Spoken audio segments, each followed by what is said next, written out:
ng DPWH. Dahil yung pera na sinasabi ni Yusek Bernardo, ibang pondo yan. Hindi lang 26 billion ang delivery, 52 billion pesos ang delivery na ginawa. Grabe!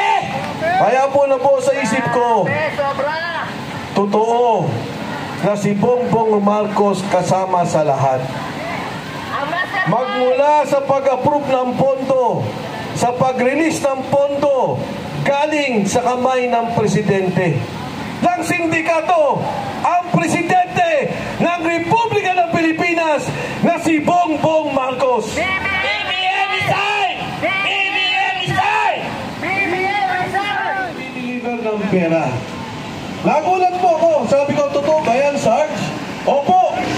Ang pinakamalaking nakita kong delivery, 46 na maleta.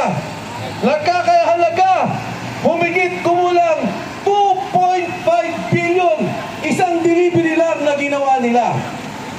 Ang sinasabi po sa akin ni Sergeant Cortesa, meron kaming Viber chat 3 beses sa isang linggo ang delivery. Ban-ban po kami, 2, 3, 5 kung ilan ang kailangan para mag-deliver ng pera. Ano ang pangalawa niyang sinabi? Ang sabi niya, kami po ay nagdi-deliver ng pera kay Martin Romualdez. Nagulat po ako nang sabihin na yon. At hindi ko maintindihan. Dahil ang sabi sa akin ni Sergeant Cortesa, inaakyat po namin ang mga maleta sa bahay ni Saldico sa may Horizon, ang pinababa muli namin. Sabi ko dun sa 45, ilan ang binaba ninyo?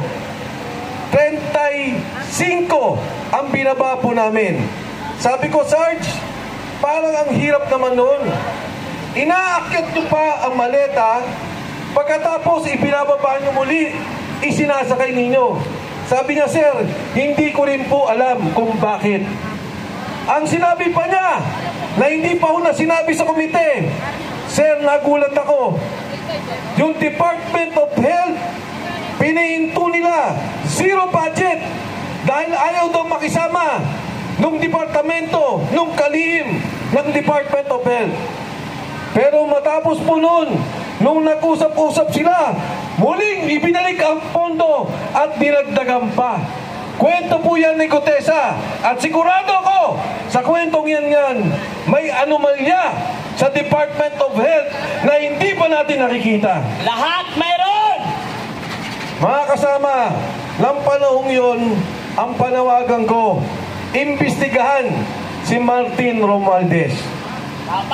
Dapat tingnan yung 90 kasama ni Cortesa at yung 2 taong sinabi ni Alcantara na alalay ni Saldico, si Paul Estrada at si Mark Teksay, 90 na mga sundalo, walang pinatawag kahit isa.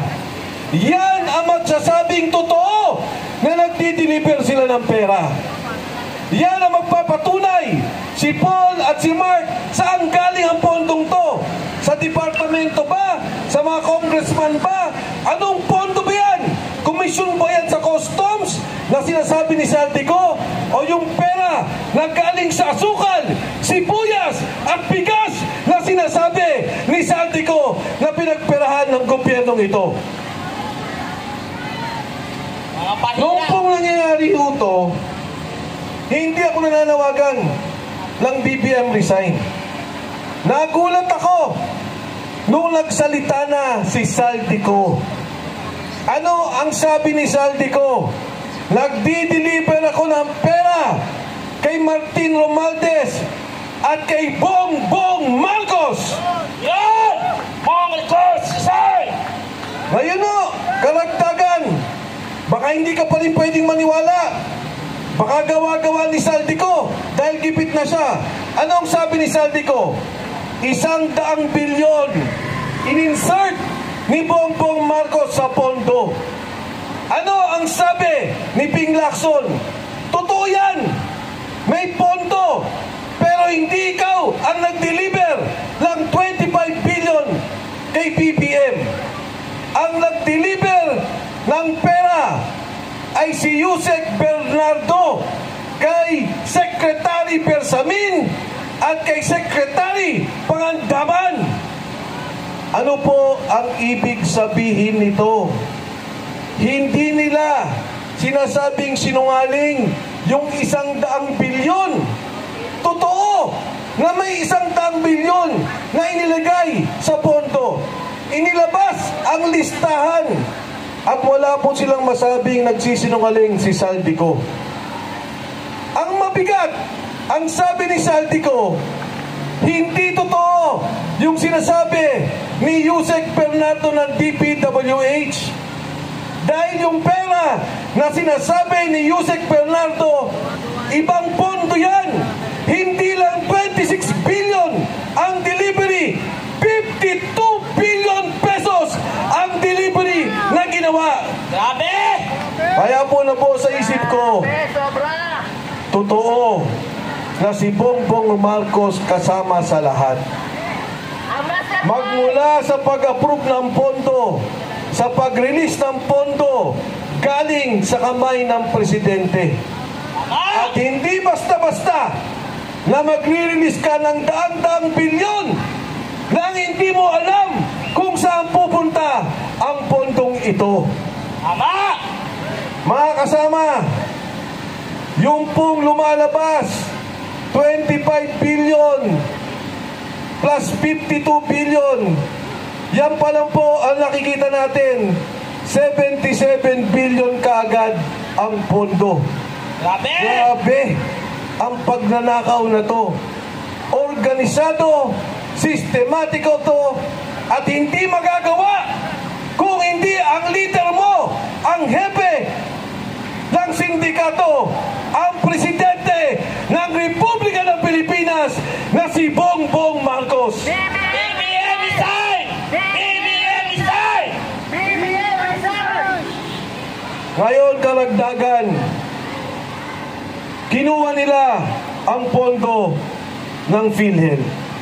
Ang sabi nila, kailangan natin ang pondo ng PhilHealth, gagamitin natin sa gobyerno. Kundi ba naman kawalang yaan? Madami nang namamatay sa sakit.